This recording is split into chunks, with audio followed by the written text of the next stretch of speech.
After the revelation that Blackbeard is the son of rocks, I finally understand why, in the eyes of the Five Elders and Imu, Buggy is the truly terrifying one. Looking at the Yonko currently in the endgame, all of them hail from prestigious lineages. Shanks carries the blood of a celestial dragon, with his father being Saint Garling, the recent replacement for Saturn as a warrior god, and his brother, Shamrock, the captain of the god's knights.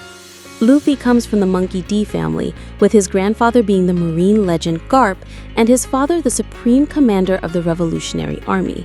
In the latest manga chapter, 1154, Oda supposedly revealed Blackbeard's lineage.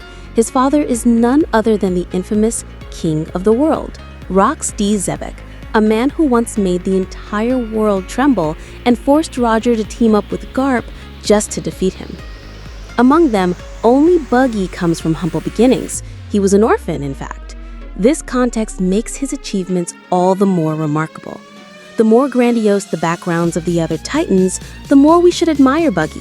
From a mere 15 million belly pirate to a renowned warlord, and now a Yonko commanding both the world's strongest swordsman and the Desert King Crocodile, he now competes against these scions of elite bloodlines for the great treasure. In just 2 short years, he has made a meteoric leap. Luffy and Blackbeard inherited elite bloodlines. Buggy started with nothing. Their starting points were worlds apart, yet they have all become some of the world's most dangerous threats. This is precisely why I argue that in the eyes of the Five Elders and Imu, Buggy is a truly unpredictable monster. Welcome back to Amy Channel. Today we're going to dive deep into one of the most controversial characters in the One Piece world, Buggy the Clown. And I guarantee that after this video, you'll see this world-feared clown in a completely new light.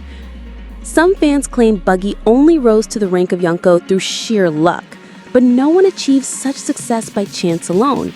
Has anyone considered the unseen efforts he put in behind the scenes? If you can't rely on your family, you have to rely on yourself. Back on the Roger Pirate ship, he endured years of being overlooked. The captain and first mate held red-haired Shanks in high regard, even entrusting him with the Straw Hat, but they placed no expectations on Buggy. Yet, when no one saw his potential, Buggy was the one who would go on to prove himself in the most spectacular fashion. Buggy managed to rally half the pirates in Impel Down to his cause, proving his exceptional intelligence and leadership.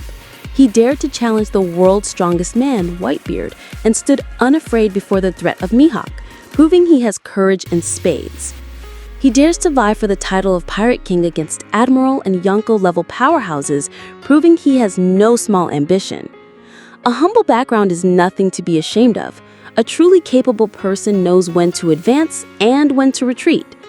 The very fact that Buggy supposedly fought Teach for 3 days and nights without sleep, even knocking out a front tooth that has allegedly ached for 20 years, proves he is nowhere near as weak as we think.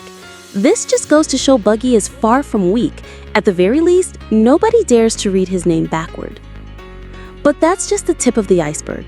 Today, we'll analyze the true extent of Buggy's power, why the Cross Guild has become one of the world's most dangerous organizations, and most importantly, why Buggy could be a pivotal character in the final war for the One Piece. Let's uncover the unrevealed secrets of the luckiest emperor in One Piece history. Many believe Buggy becoming a Yonko is just one of Oda's jokes, but a closer look reveals it as a brilliant strategic move. Cross Guild is not just a pirate crew, it's a global criminal organization with terrifying influence. First, we must understand that Cross Guild was founded by Crocodile and Mihawk, 2 former warlords of the sea with immense power and influence. Crocodile brings his old Baroque works network and connections in the criminal underworld, while Mihawk carries the reputation of the world's strongest swordsman. By joining forces, they created an organization capable of shaking the world government to its core. But what makes Cross Guild truly dangerous isn't their combat power, but their business model. They are the first organization to dare place bounties on the heads of Marines. This completely upends the world order, turning the hunters into the hunted. This system is funded by underground organizations worldwide, all of whom profit from a weakened Marine presence. And Buggy? He's not the fool everyone thinks he is. His position as the nominal leader of Cross Guild is mutually beneficial. Crocodile and Mihawk can operate from the shadows without drawing too much attention, while Buggy, with his strange charisma and uncanny ability to inspire loyalty, turns Cross Guild into more of a movement than a typical pirate crew. Remember Buggy's delivery, the predecessor to Cross Guild, already had thousands of members who were completely loyal to him. These people didn't follow Buggy for his strength. They followed him because they genuinely believed and admired him. This is something that even Kaido or Big Mom couldn't achieve, building true loyalty from their subordinates. When we compare Buggy to the other Yonko, an interesting pattern emerges. While Luffy has Nika, Blackbeard has 2 devil fruits, and possibly the soul of rocks, Shanks possesses overwhelming conqueror's haki, Buggy has luck. But is it really just luck? Let's look back at Buggy's entire journey.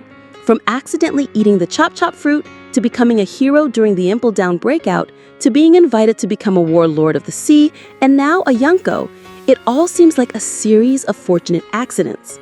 But a closer look reveals Buggy's unique talent for reading situations and capitalizing on opportunities.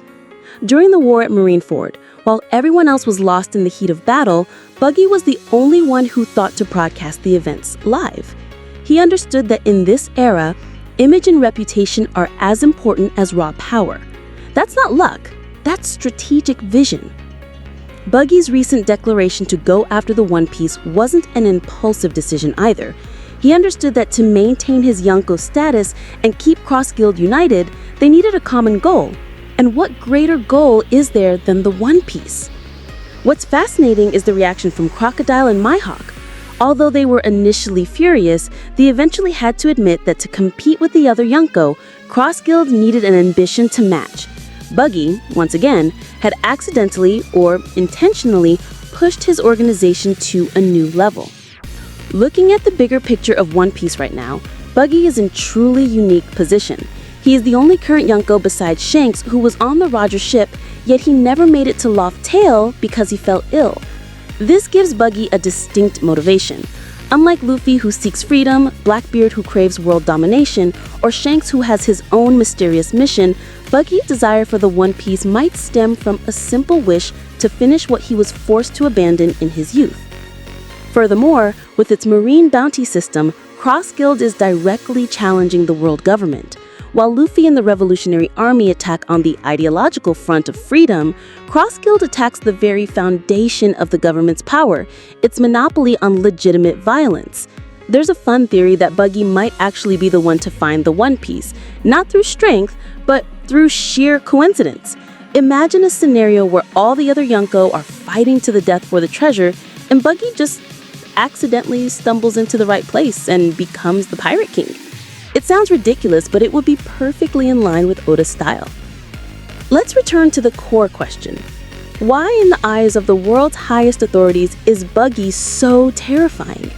The answer may lie in his ability to break the script. The Five Elders and Imu have existed for centuries. They have seen countless powerful pirates come and go. They can predict and manage powerhouses like Kaido, Big Mom, and even Rocks. But Buggy, he's a completely uncontrollable variable.